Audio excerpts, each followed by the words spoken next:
आज हमारे पास गुरुदेव रविंद्रनाथ टैगोर के एक बहुत ही गहरे काम क्रिएटिव यूनिटी पर एक पुस्तक समीक्षा है जी। और इसे पढ़ते हुए मेरे मन में जो सबसे बड़ा सवाल आया वो ये है कि आज की इस भागदौड़ भरी दुनिया में जहां सब कुछ इतना बटा हुआ है वहां एकता या यूनिटी की बात करना थोड़ा अजीब नहीं लगता? ये सवाल बहुत सही है। हम सब कुछ टुकड़ों में ही तो देखते हैं, अपना काम, अपनी जिंदगी, अपने रिश्ते। बिल्कुल। तो चलिए आज इस समीक्षा की मदद से ये समझने की कोशिश करते हैं कि टैगोर की इस एकता का असल में मतलब क्या है और क्या ये आज भी हमारे लिए कोई मायने रखती है। ये सवाल बिल्कुल सही है, क्योंकि टैगोर यहाँ सिर्फ कोई खूबसूरत कविता नहीं लिख रहे हैं। नहीं, वो हमारी आज की जो सोच है उसको सीधी चुनौती दे रहे हैं। हम हर चीज का विश्लेषण करने के, उसे छोटे छोटे हिस्सों में तोड़ने के आदी हो गए हैं। हाँ बिल्कुल। टैगोर हमें ठीक इसका उल्टा करने को कहते हैं। वो कहते हैं कि चीजों को जोड़ कर देखो, उन्हें एक बड़ी तस्वीर के हिस्से के तौर पे देखो। यहीं से उनकी पूरी फिलॉसफी शुरू होती है। अच्छा, तो चलिए यहीं से शुरू करते हैं। जब टैगोर कहते हैं कि सब कुछ जुड़ा हुआ है, तो क्या ये सिर्फ एक आध्यात्मिक ख्याल है या इसका कोई ठोस मतलब भी है? नहीं नहीं, बिल्कुल नहीं। क्योंकि सुनने में ये बहुत अच्छा लगता है, पर असल जिंदगी में इसे कैसे देखें? बिल्कुल, ये सिर्फ एक आध्यात्मिक बात नहीं है। टैगोर का कहना है कि हम दुनिया को गलत नजर से देखते हैं। हम हर चीज पर एक लेबल लगा देते हैं। ये मेरा देश है, वो तुम्हारा धर्म है, ये विज्ञान है, वो कला है। हमने हर चीज के लिए अलग अलग डिब्बे बना दिए हैं। सही बात है। टैगोर कहते हैं कि ये सारे डिब्बे इंसानों के बनाए हुए हैं। अगर हम इन लेबल्स के पार देखें तो हमें एक गहरा कनेक्शन, एक सामंजस्य नजर आएगा जो हर चीज को एक साथ बांधे हुए है, एक अदृश्य धागे की तरह। हाँ बिल्कुल, एक अदृश्य धागे की तरह। वो सब अलग अलग होकर भी एक पूरे इकोसिस्टम का हिस्सा है। आप एक को दूसरे से अलग नहीं कर सकते। बहुत अच्छा उदाहरण है, बिल्कुल वैसा ही। और टैगोर कहते हैं कि हमारी जो आधुनिक सोच है, जो सिर्फ तथ्यों और आंकड़ों पर चलती है, वो इस पूरे इकोसिस्टम को देख ही नहीं पाती। अच्छा।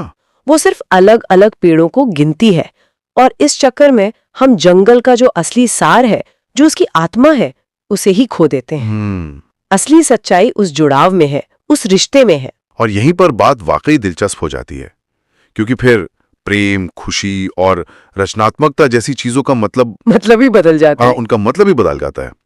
आमतौर पर हम सोचते हैं कि ये चीजें हमें हासिल करनी है या बनानी है, पर शायद टैगोर कह रहे हैं कि ऐसा है नहीं। सही पकड़ा।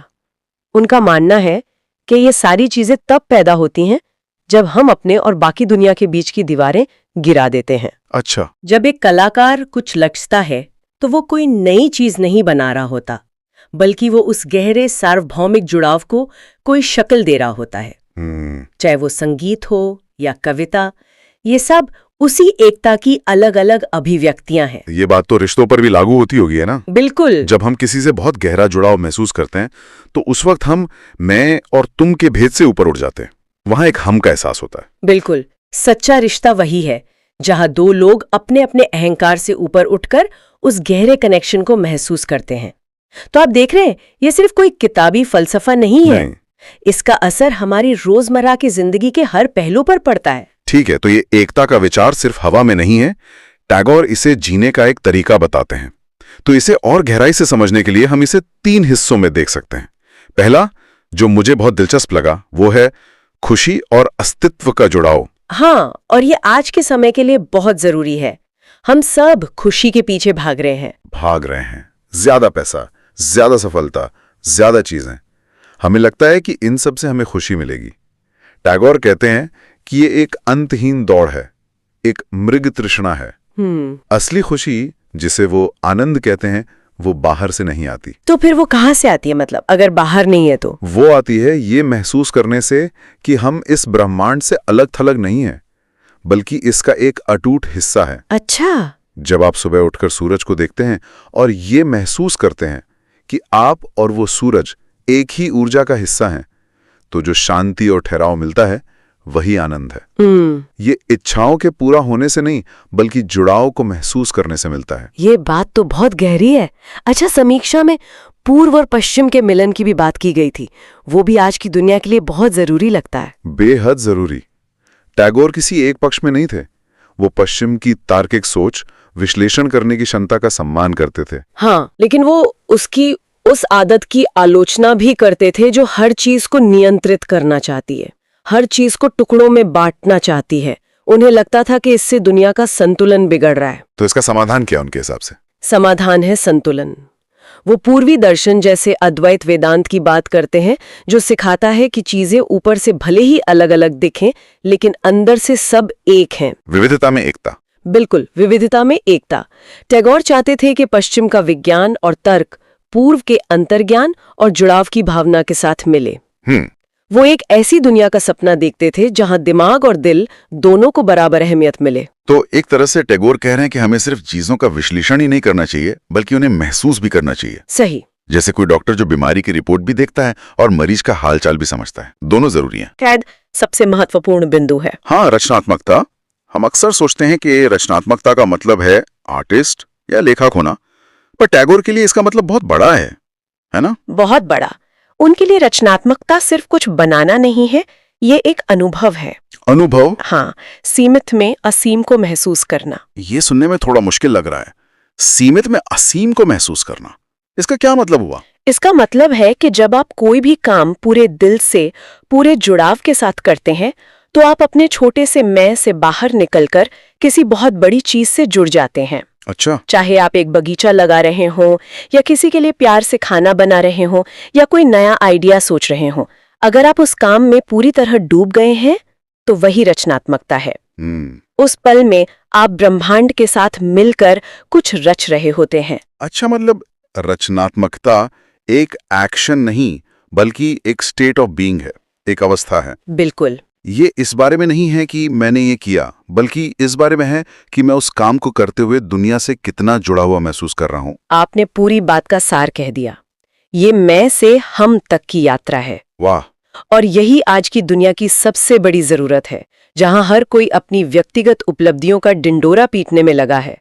टैगोर हमें याद दिलाते हैं कि सच्ची खुशी और सच्ची रचनात्मकता अकेले में नहीं, बल्कि जुड़ाव में ही मिल सकती है। तो चलिए अब इन सब बातों को एक साथ जोड़ते हैं।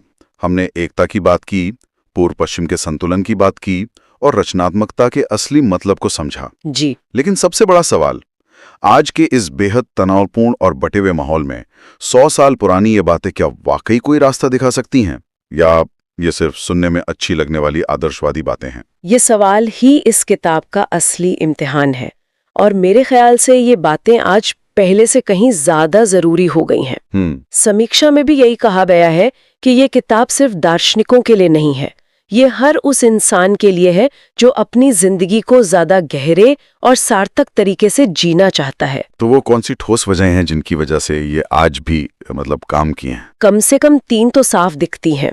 पहली, ये हमें हमारे बनाए हुए लेबल्स के पार देखने की हिम्मत देती है। अच्छा। आज हम धर्म, देश, राजनीति, विचारधारा, हर चीज के नाम पर एक दूसरे से लड़ रहे हैं। हाँ, ये तो है। टैगोर का दर्शन हमें याद दिलाता है कि ये सारी दीवारें हमारी बनाई हुई हैं, और इनके नीचे हम सब एक ही इंसानियत का हिस्सा हैं। ये हमें नफरत फैलाने वाली ताकतों को पहचानने और उनसे सवाल करने की समझ देता है। ये तो बहुत जरूरी है। आजकल तो पहचान की राजनीति ही सबसे ऊपर है। और दूसरी वजह क्या है? दूसरी वजह है सुंदरता को देखने का नजरिया। टैगोर के लिए सुंदरता सिर्फ कोई अच्छी दिखने वाली चीज नहीं है। अच्छा। सुंदरता वो भाषा है जो तर्कों और बहसों से परे जाकर लोगों के दिलों को जोड़ती है। सुंदरता एक पुल के रूप में, ये कमाल की बात है ना? आजकल तो हर चीज पर बहस होती है, लेकिन शायद ही कोई किसी खूबसूरत सूर्यास्त या किसी अच्छे संगीत पर बहस करता हो। वो बस सबको एक साथ एक ही पल में जोड़ देती है। बिल्कुल, और यही इसकी ताकत है। चाहे वो प्रकृति की सुंदरता हो या कला की, वो हमें हमारी साझा इंसानियत की याद दिलाती है। और तीसरी और आखिरी वजह, जो शायद सबसे गहरी है, वो है एक ऐसी खुशी को खोजना जो हर जीव से जुड़ाव महसूस करने से आती है। और ये सिर्फ इंसानों तक सीमित नहीं है ना? नहीं, बिल्कुल नहीं। ये प्रकृति से, जानवरों से, पेड़ों से, पूरी कायनात से जुड़ाव की बात है। अच्छा। जब हम खुद को इस बड़े जीवन चक्र का एक छोटा सा हिस्सा महसूस करते हैं, तो एक अलग ही तरह की जिम्मेदारी और खुशी पैदा होती है। सही बात है। हम फिर चीजों को सिर्फ इस्तेमाल करने और फेंकने वाली वस्तु की तरह नहीं देखते। हम उपभोक्तावाद से सहानुभूति की तरफ बढ़ते हैं। तो कुल मिलाकर समीक्षा इस किताब को काफी ऊंचा दर्जा देती है। 5 में से 4.5 की रेटिंग है, लेकिन साथ में एक चेतावनी भी है कि कोई हल्की फुल्की किताब नहीं है। हाँ, ये कोई वीकेंड पर पढ़ने वाली हल्की फुल्की किताब नहीं है। इसके कुछ हिस्से गहरे हैं और उन्हें समझने के लिए पाठक को थोड़ा रुककर सोचना पड़ता है, ध्यान देना पड़ता है। लेकिन जो मेहनत इसमें लगती है उसका फल बहुत बड़ा है। अंत में ये किताब हमसे एक बहुत ही बुनियादी सवाल पूछती है, हम कौन हैं? क्या हम एक अलग थलग इकाई हैं जो सिर्फ अपने फायदे के लिए जी रही है, या हम एक बहुत बड़े, खूबसूरत और जिंदा ताने बाने का हिस्सा है? टैगोर का पूरा काम हमें दूसरे विकल्प को चुनने के लिए प्रेरित करता है। बिल्कुल। तो आज हमने टैगोर की क्रिएटिव यूनिटी के जरिए उनके दर्शन की गहराई को छूने की कोशिश की। हमने समझा कि एकता का यह विचार सिर्फ एक ख्याल नहीं बल्कि एक सच्चाई है जिसे हम अपनी खुशी, अपनी रचनात्मकता और अपने रिश्तों में जी सकते हैं। जी। यह हमें दुनिया को टुकड़ों में नहीं बल्कि एक संपूर्णता में देखने का नजरिया देती है। जाते जाते बस एक आखिरी ख्याल आ रहा है मन में। बताइए। हमने सीमित में असीम को महसूस करने की बात की। अगर रचनात्मकता का असली मतलब दुनिया से जुड़ाव खोजना है और ये सिर्फ बड़े बड़े कलाकारों तक सीमित नहीं है, तो हमारी रोज की जिंदगी में ऐसा कौन सा छोटा सा काम हो सकता है जिसे हम इस नजरिए से देखें? अच्छा सवाल है। शायद किसी के लिए वो पूरे ध्यान से एक कप चाय बनाना हो सकता है। हाँ। या किसी दोस्त की बात बिना किसी जल्दबाजी के सुनना। या फिर बस कुछ देर खामोशी से बैठकर अपने आसपास की आवाजों को सुनना। सही। शायद रचनात्मकता की शुरुआत इन्हीं छोटे छोटे पलों में जुड़ाव खोजने से होती है। इस पर सोचा जा सकता है।